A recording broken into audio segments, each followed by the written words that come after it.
Marwar junction उपखंड कार्यालय DNT समाज ने अपनी मांगों के लिए उपखंड अधिकारी को सौंपा ज्ञापन। गिरफ्तार किए गए समाज के लोगों को रिहा करने की उठाई मांग। मारवाड़ जंक्शन मुख्यालय पर आज डीएनटी समाज एवं डीएनटी संघर्ष समिति के तत्वाधान राज्य सरकार के नाम उपखंड अधिकारी को ज्ञापन सौंपा।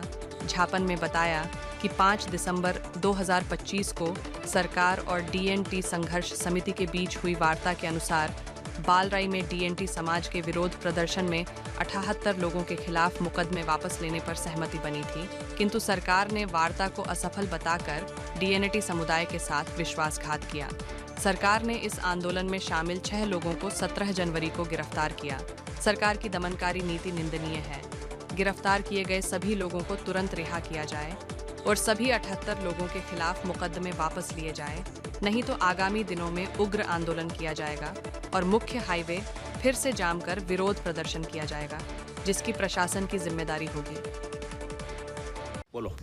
हमने आज तहसील के अंदर एडीएम साहब को ज्ञापन दिया है।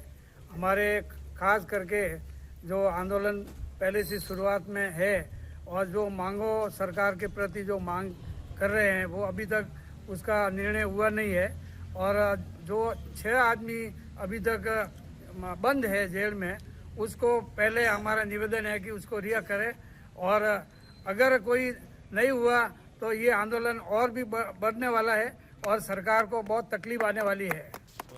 यस, बोलो। ये सबसे पहले मैं धन्यवाद देता हूँ मीडिया वालों को। हमारे 10% आरक्षण की जो डीएनटी समाज की मांग है, तो काफ़ी समय से ये प्रयास हो रहा है साहब। वालड़ी के अंदर हुआ, वालड़ी हमारी समाज आराम से किसी तरह का कोई नहीं था, ऐसा अभाव नहीं था कि किसी तरह समाज के शांतिपूर्वक। लाल जी ने, हमारे प्रदेश अध्यक्ष है, उसने पहले भी बोल दिया था कि अपने महात्मा गांधी की तरफ आंदोलन करना है। तो सरकार ने जानबूझ के नहीं हमारी मांग मांगी गई, जानबूझ के पत्थर डाला गया, जानबूझ के लाठी बरसाई गई, जानबूझ के घोड़ा बरसाया गया। हमारे समाज तो जंगलों में रहने वाले हैं, ऐसे समझते नहीं है। तो हमारे समाज के साथ धोखा किया इस सरकार ने। किस मांग को लेकर आप द्वारा ये प्रदर्शन किया गया और राज्य सरकार के नाम ज्ञापन सौंपा गया है? देखिए साहब, ये क्या हुआ था कि जो डीएनटी वर्ग है, गुमंतु वर्ग है, डीएनटी वर्ग, उनकी जो 10 सूत्रीय मांगों को लेकर हमने कुछ दिन पहले पाली के अंदर आंदोलन किया था। सरकार को और जिला कलेक्टर महोदय को हमने ज्ञापन दिया था, लेकिन वहाँ पर हमारी बात सुनी नहीं गई। हमें पता था कि हमारी मांगों को सुना जाएगा, लेकिन फिर सुनी नहीं गई। तो हम जोधपुर के अंदर और आंदोलन किया, वहाँ पर भी हमारी बातों को सुना नहीं गया। फिर हम जयपुर के अंदर सरकार के मुख्य द्वार पर पहुँचे कि वहाँ पर हमारी बात सुनी जाएगी, लेकिन वहाँ पर भी हमें कुछ आश्वासन मिला नहीं। उसके बाद हमने भिलवाड़ा के अंदर और दिया। ये जितने भी आंदोलन हुए शांतिपूर्ण तरीके से हुए। फिर हम सब ने ये डिसीजन लिया कि अब हम खुद जो नेशनल हाईवे है उसके ऊपर हम बालराई के अंदर हमारे समाज डीएनटी वर्ग बहुत बड़ी संख्या के अंदर लोग इकट्ठे हुए, महापंचायत हुए, महापड़ाव स्टार्ट किया। वहाँ पे हमने हमारी 10 सूत्रीय मांगों को लेकर सरकार को ध्यान आकर्षित करवाया, लेकिन दुर्भाग्य से सरकार ने हमारे ऊपर उनको अच्छे से सुनने की बजाय हमारे इन लोगों पर लाठियाँ बरसाई, हमारे ऊपर आंसू गोले दागे गई और इस प्रकार से उन्होंने तानाशाही रवैया हमारे अपनाया गया। लेकिन दूसरे दिन सरकार के साथ हमारी वार्ता हुई कि 5 तारीख को राजस्थान सरकार के 2 मंत्रियों के साथ आपकी वार्ता होगी, आपकी जितने भी मांगे हैं वो बात सुनी जाएगी।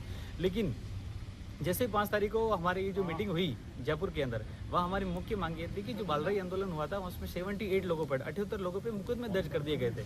लेकिन सरकार ने कहा कि आपके 78 लोगों के जो मुकदमे दर्ज है वो विड्रॉल हो गए। तो हमारे संतुष्ट थे कि 2 महीने का हमें समय दीजिए। हमने सरकार को 1 महीने का समय दिया कि आपकी मांगों को पूरा कर दिया जाएगा। लेकिन उससे पूर्व अभी 17 तारीख